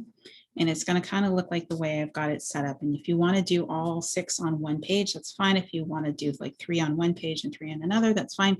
The smaller you do it, the harder it will be to get the detail. And that's okay. I want you to explore the process of playing with different horizon levels, playing with different places that you can put your character. Oh, and I didn't even talk about like drawing different size characters. I will get into that in a second. But the idea is that I want you to explore these concepts and just do it really rough first before you get into anything serious, because you're going to be at the end of this class, not today's class, but at the end of this session of classes, what you're going to be doing is creating a composition based on your knowledge of this perspective stuff that we covered today. And you'll be designing your composition in a way so that is, you know, appealing with the focal point and with tonal values and light and color and things like that. But this is the first thing, just to get you into designing and thinking in terms of design. So I only want you to use 1 point perspective in this experiment. Okay. What you're going to do is you're going to place your main character in the position of honor, which is where the vanishing point is going to go. And you're going to align that, you're going to align your character with that for the scene. And then what you'll do is you'll construct your environment around it. And it can be super, super basic. Okay. Just as long as it's constructed with clean, clear lines. Okay. You can do the sketchy, but not rough sketchy, if you know what I mean. That means that it can be loose, but it needs to be clear, needs to be understandable. Okay. So that means do not use charcoal. Do not use black marker that the lines are, you know, kind of smudging all over the place.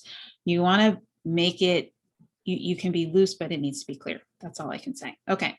And you want to use construction of your 3D forms to ensure that your figure fits accurately in the space, right? I didn't get into this, but the bonus is if you want to do this, okay, if you have the time and you want to go pro, the next thing is that you can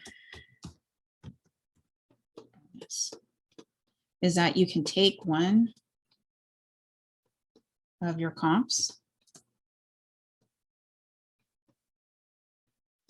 and enlarge it and really do a tight construction sketch of it. Okay. Oops. So that's bonus. You don't have to do that. I do really want to see you do this. This is important. That's the important part. Okay. So what does that look like? All righty. So this is one, right? I've taken, I have my horizon level in the, it's not really in the middle. It's a little bit above the middle. Just rule of thumb, never put your horizon level in the middle, never center your character in the middle of your picture plane. Okay, let me get to that here. Oh, there we go. Okay. The first thing you can do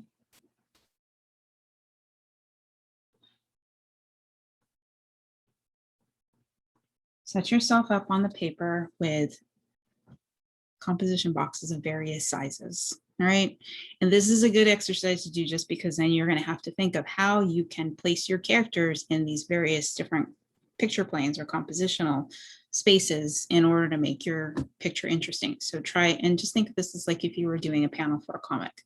But really, this is more of like illustration. You can, especially with digital illustration, you can choose whatever canvas size you want. But think in terms of trying to make each of these boxes a little bit varied. The next thing you want to do is put your horizon level on there. Okay. And remember what I said, never in the center. Okay. Either favoring above or favoring below. You can put it really low, or maybe you can even put it so it's not in No, please don't do that. Keep your horizon level for this assignment. Keep your horizon level within the picture plane, because that's what we're doing today, is making sure that your vanishing point is within the picture plane. So horizon level is dividing your space, and kind of look at this, how this is dividing it like into unequal segments, you know.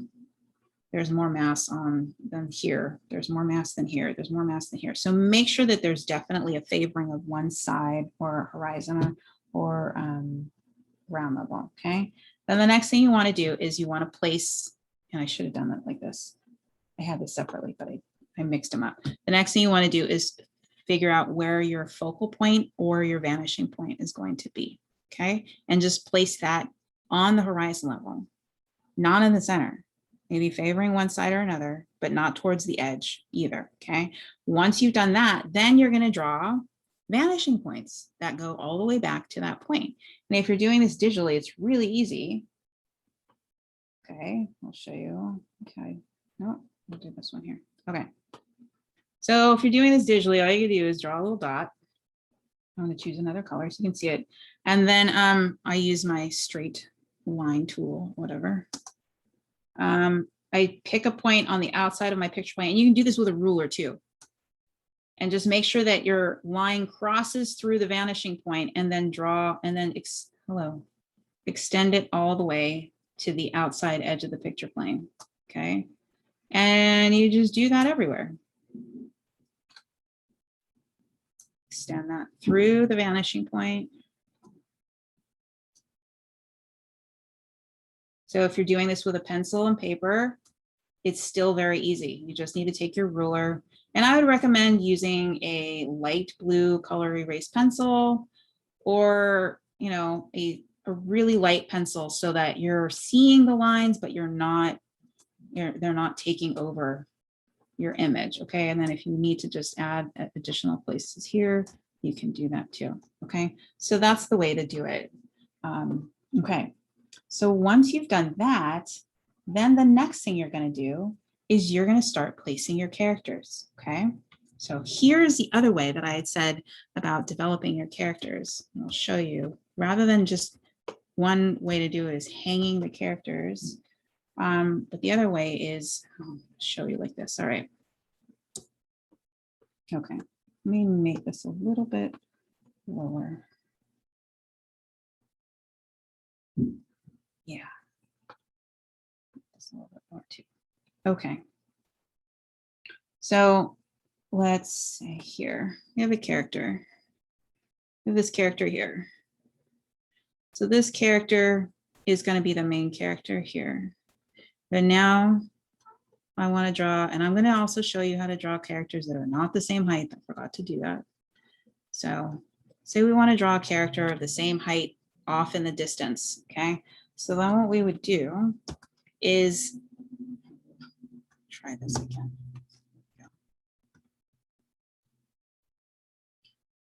From this point here at the top, remember we drew this line at the very beginning.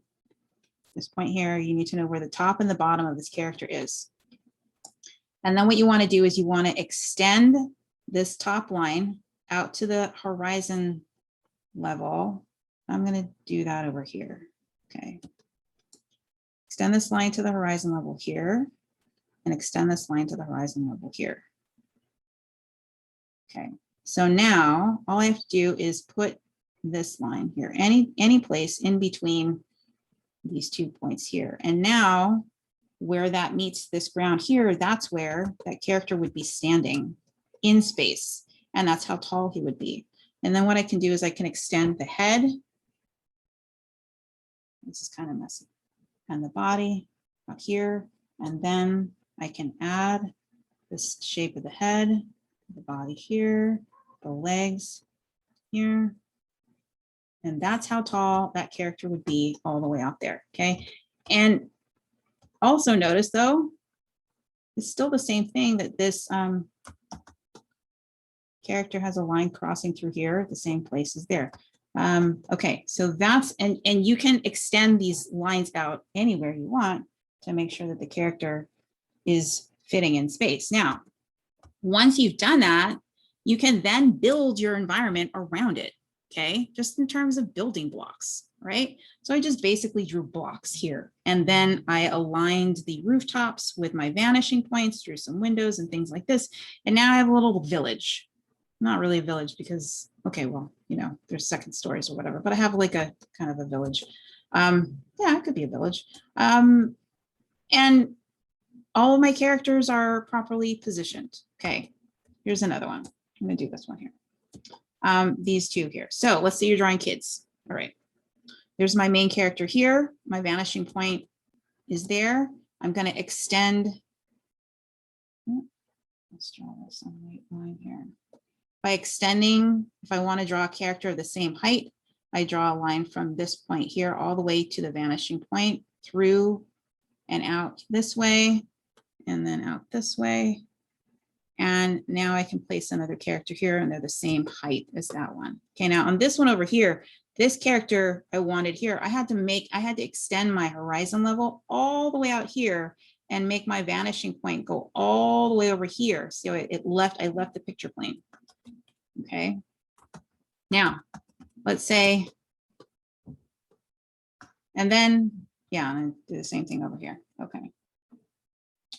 And then I drew my environment around it. Now here's the thing that gets tricky. So the two things was, how do you draw another character that's not the same size, right? And then how do you make sure that the environment around them fits? Because sometimes people will draw their perspective. When I show them how to draw the perspective first, and then they put the characters in, and the characters are never on the ground plane. It's like they're too small, or they're like magically standing below the ground level, or they're too high, things like that. So first off, this is how you draw a character. Let me do another one over here. Okay. Okay, so I'm gonna do my main character here. Let me do my main character here. So a little bit. Oh. Nah, I'm gonna keep it small. Sorry. Okay, so let's say this is a kid.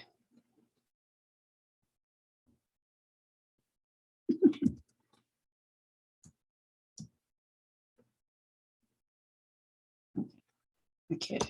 All right. And I want to draw the adult over here somewhere. Yeah, I'll draw the adult over here. Okay. So I'm going to extend this out here. Extend my horizon level all the way over here. I want my adult to be standing right there. Okay. I'm going to extend this line out this way. Okay. I'm going to draw my kid over here now. And I usually just will take the head, so I know how big the head should be, and then like where the torso is, and go out like there. Okay, so now the kid would be, I'm going to draw a different color. I'm going to draw the kid this color here. Now I'm going to draw the kid like kind of like on the same, I'm just going to draw a line that's parallel and right next to where I want the parent to be. So right there, this is how big that kid would be. So how tall would the parent be in relationship to that kid? Maybe the parent is, you know, this tall.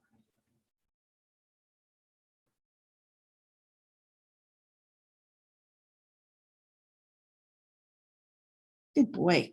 Okay, so that's how tall the parent would be in relationship to that kid over here. So you want to be using like one character to kind of establish the height of everyone. And how you establish the height of everybody is how you relate that height of that character to everybody else. So let's say you have another character that's really, really small, like a baby or something. So let's say you have a baby, and the baby is this tall next to this kid. So if I wanted to draw the baby up close, and I wanted to draw the baby like right up here, standing right here, or you know what, even better, let's have the baby standing like not even in the picture plane, but it's going to be cropped. Okay. So then what I would do is I would take this line here where this baby is standing here, and I'm going to have to draw through. I'm going to erase this guy a little bit so you can see. I'm going to draw through this line here to the vanishing point. Okay. How do I establish how tall this character is? I have to establish how tall it is by finding the top of his head and then drawing a line that goes all the way out here. And so now where this line connects with that line, that's how tall this baby would be if the baby was standing right here. And literally this could be any place that's parallel on this line here. So it doesn't have to be here. It could be actually over here. And maybe I will do that here. So I'm going to extend that line over here. And I'm going to draw this baby right here.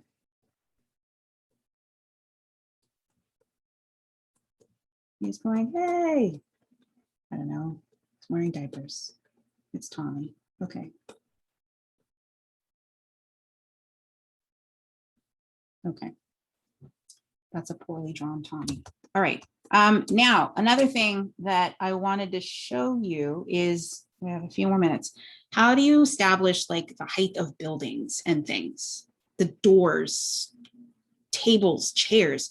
You have to assess how tall they are in relationship to your characters in your space, right? So in this scene here, I thought, I'm gonna draw like a city scene, all right? But I drew these characters, and then I drew this city scene, but I drew these city scenes like just really basic blocks, right? Then I thought, well, I don't know. Oh, no, it's on the right level, on the right layer. Okay, make this a little bit lighter. Okay, how do I know how tall this building actually is? All right.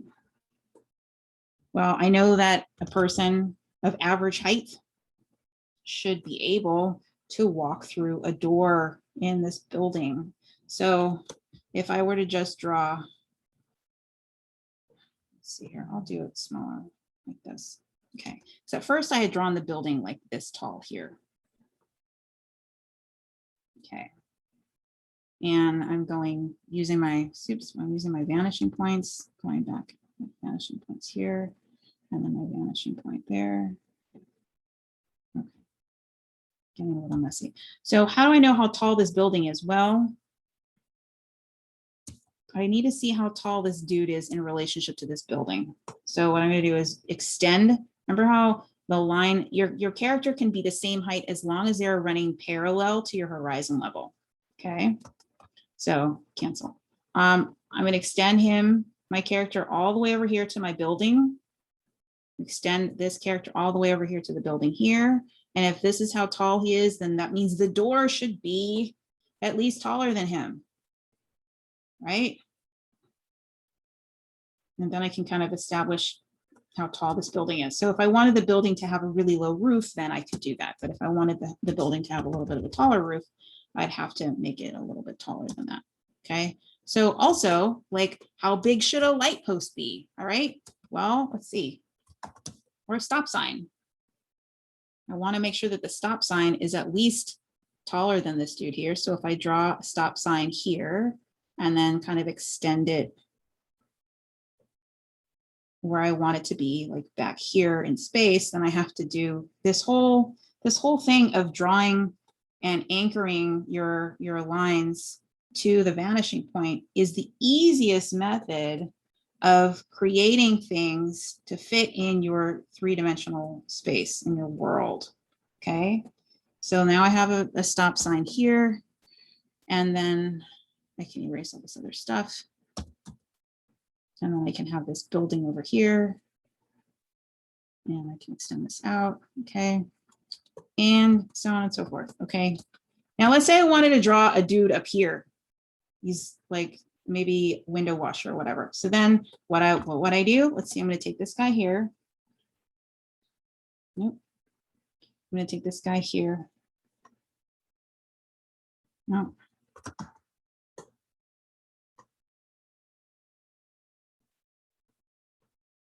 See, I'm just really doing it really rough, okay?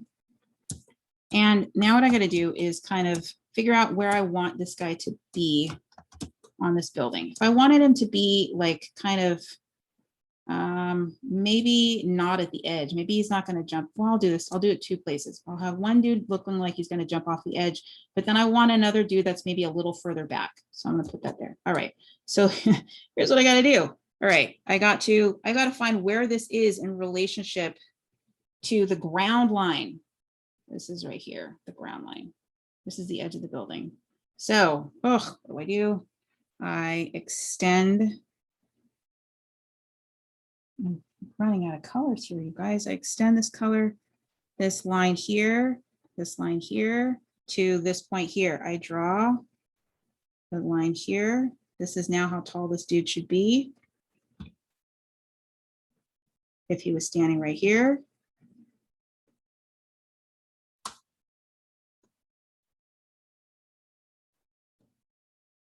My people are getting really messy. Okay. Then I got to take this dude here and copy paste.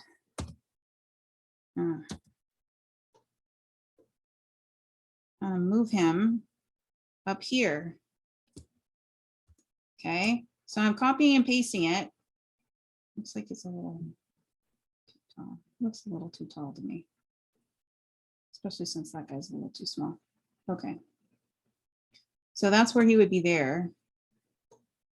And then if I wanted to make another dude smaller back there, I'd have to do the same thing, but I'd have to shrink him down. Oops, cancel.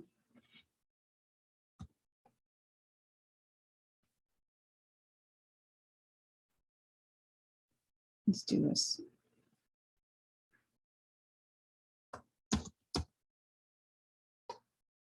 Move him down. No, that didn't work. I could do the same thing. I could just take this and extend this here and extend that there. Figure out where that is. There we go. And then draw a little dude there. And then I don't see all of them because he's like washing windows over here. Okay, so the different colors is key with your guidelines or else you will get confused. Yeah, so totally. All right. Last thing I wanted to show you really quick is this is something, oops, that, where'd it go? Is that it? Oh no, here it is. Okay, let me say that really quick. Let's say you want to do, not for this assignment necessarily, but you're wanting to use photo reference for any other kind of assignment. This is not for this assignment, this is just in general. And you want to place your characters in a space, but you're not sure how to do it. A lot of times I'll show my students that you can use photo reference, okay? Use photo reference and use and trace over the photo with the horizontal lines, the vertical lines, and the lines that go out to the vanishing points. And when you do that, then you'll end up with, you know, an actual space, okay? An actual space that you can put characters in. This is what I did was I created this, I think this was for a class about a year ago. And you draw your character as though they would fit in that particular space, okay? And then how do you make sure that character fits? Well, you know, this is a little kid, this is a kid's classroom, the bookshelves or the like cubbies, and, you know, thinking about how tall a kid would be in that space, like probably like maybe an 8-year-old might be about this tall. So in this particular illustration, the artist was trying to create the character to be like standing up on a different, like on a platform. So what I did was I moved that character. I just put them up there. And then I added that character again in a different position up there. Okay. And then what you can do is then using your vanishing points along with everything else, you can kind of start blocking in other things as well to make this new environment. Okay. And that's something you can do. And that's something that I would encourage you to try, not for this assignment, but, you know, in the future for other things. There we go. Okay. So you can take photos. Oops, that's not what I want to do. Okay. Find the horizon level in the photo. And then once you found the horizon level, look at lines that are showing you where the vanishing points are. Okay. And when you see where the vanishing points are, you know, like in this, oh, here, I'll do this one here. Okay. This one here, then you can add your characters to that scene, and then you can almost like redraw or redesign the shapes, blocking things in, and create your world based on that visual reference. It was almost like, oh wait, this was in graphic novels class when Caleb was talking about using Google Earth as a resource, as a reference, which is totally awesome to do. But that is one way of doing it, not necessarily for this particular assignment, because I want you to focus on one point perspective, one vanishing point, placing your main character in the position of honor at the vanishing point, and then building your scene around that, okay? And it can be sketchy, it can be rough. If you love drawing backgrounds, then hey, go at it, you know, go all in. If you're not sure about how to draw backgrounds, it's fine. It's really all I'm looking for is just that you're exploring these different ideas, different scenarios. They can be interior, they can be exterior, they can have buildings, villages, they could just be, you know, landscapes or things like that. Like I'm going to do one really quick one right now here. So if you have a character that's maybe sitting on the ground, you know, maybe they're all sitting on the ground. This one here, sitting on the ground, eating a sandwich or something like that. Oh, that's a little too big. Draw, yeah, I'm gonna draw, make sure that I'm drawing this out to a vanishing point. Yeah, that's too big.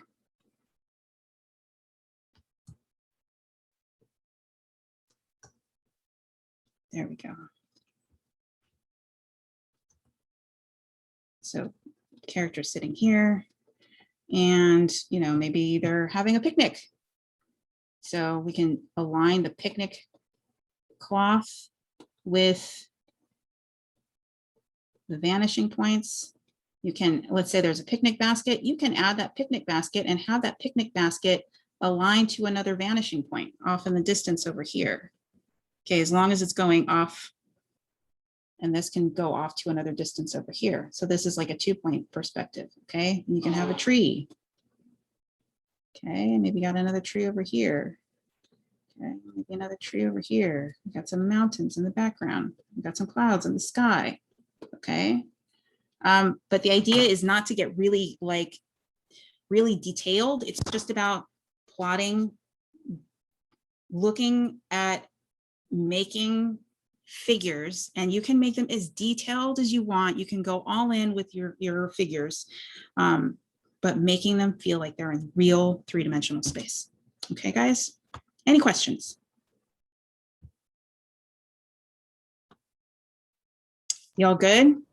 Ron's clear. I think everyone's good. I asked if they felt confident, and we got more or less. And you know, I think perspective is daunting until you did it, but Larissa definitely showed some good guides. And don't try to get too complicated. Yeah, keep it simple, you guys, and have fun. Okay. All right, you guys. If nobody has any questions, then I'm gonna let you go. Have fun. I'll make sure I add these files into the file folder resources. You guys have a good week. Thank you, everybody. Thanks for coming. Bye. So they all trickle out.